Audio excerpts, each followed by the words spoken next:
Hello viewers, welcome to my YouTube channel. আজ আমি আপনাদের দেখাবো কিভাবে মাইক্রো মাইক্রোটিক রাউটারে ডিএনএস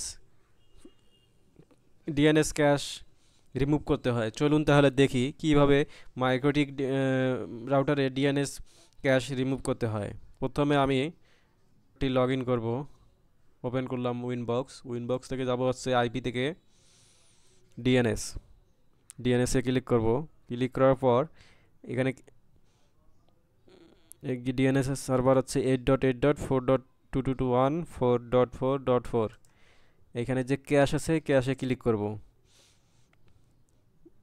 ক্যাশে ক্লিক করার পর এখানে আছে দুইটা ডিএনএস এর ক্যাশ। এখানে দেখা যাচ্ছে cloud2mycotic.com cloud2mycotic.com, এই দুইটা সিলেক্ট করব। সিলেক্ট করার পর ফ্লাশ ক্যাশ এইখানে ক্লিক করব। এইখানে ক্লিক করলে ডিএনএস ক্যাশ রিমুভ হয়ে যাবে। এখানে ক্লিক করলাম, এখন নেই, দুইটাই নেই।